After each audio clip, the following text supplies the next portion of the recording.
तो डेफिनेटली वो चीज़ हम सीख जाते हैं, चाहे वो दर्द हो, चाहे वो खुशी हो, या वो पढ़ने का मरहला हो, हम खुद ब खुद हमें आ जाता है।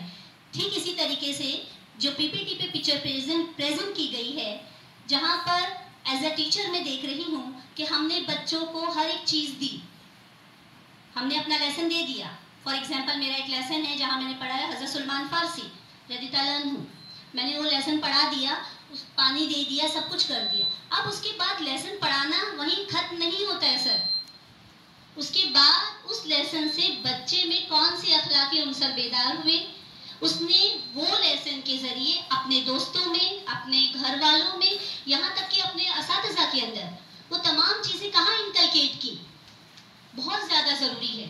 तो एक सबक जो होता है वो तमाम चीज़ों की, जैसे कि आपका सेकंड पिक्चर जो है वो ये बता रहा है कि आपको ऑब्जर्व करना है अपने स्टूडेंट्स को कि उसमें उसके बाद क्या तब्दीली आ रही है।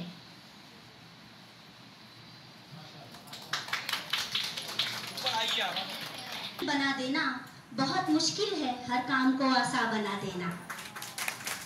NAP 2020 जो हम सीख रहे हैं, इसकी ट्रेनिंग में 4 साल पहले से ले रही हूँ। NCERT के लिए तकरीबन 4 साल से काम कर रही हूँ।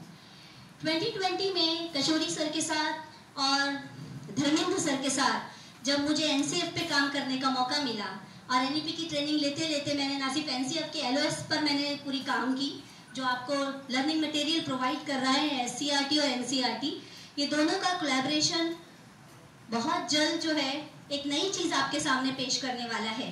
SCERT की ट्रेनिंग मैंने नहीं ली थी, इसलिए एज अ प्रिंसिपल मैं ये ट्रेनिंग खुद अटेंड कर रही हूँ।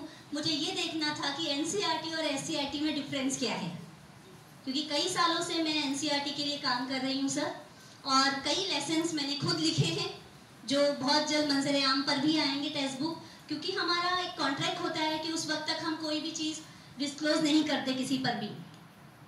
तो इस वजह से मैंने कई जगह पर खामोशी इख्तियार रखी, कल भी रखी, चाहती तो बता सकती थी जब यहाँ चीज़ें आई, लेकिन क्योंकि सर का सेशन मैंने पहली बार लिया, दिलावर सर आपका, और रियली तब मैंने फीडबैक दिया कि आउटस्टैंडिंग, क्योंकि एज अ टीचर मैंने जो महसूस किया कि हम टीचर्स हैं, प्रिंसिपल हैं, उसके बावजूद हमारा अटेंशन एक जगह पे नहीं था। हम बात भी कर रहे थे, खा भी रहे थे, पिकनिक जैसा एंजॉय कर रहे थे कल, लेकिन जब सर का सेशन हो रहा था थोड़ी देर के लिए भी हमारा अटेंशन फोकस, जो उनका कल का पहला टॉपिक उन्होंने फोकस से शुरू किया, वो नहीं हटा, मेरा नहीं हटा था, मुझे पूरा मैंने फोकस रखा।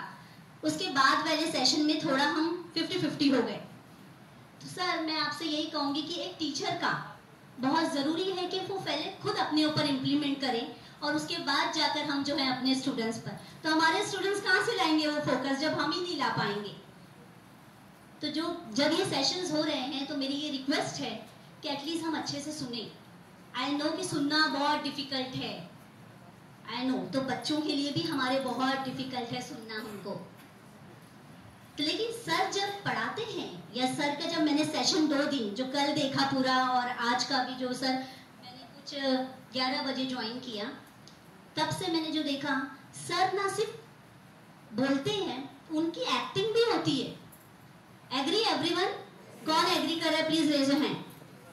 सर एग्री, एग्जाम्पल, न्यू जो उनके एविडेंस होते हैं, जैसे कि उन्होंने वो बच्चे का बताया, राइट। अभी जो सर ने कल वेट लिफ्टिंग का बताया, एक 17 years old girl sir weight lifting में जिसकी जान गई। तो बहुत सारी ऐसी चीज़ें जो सोशल मीडिया पे वायरल है, हम उनसे बहुत सारी चीज़ें सीख सकते हैं। और ये पीपीटी भी उसी चीज़ की चीज़ बता रही है हमें कि सिर्फ पढ़ाना मकसद नहीं है।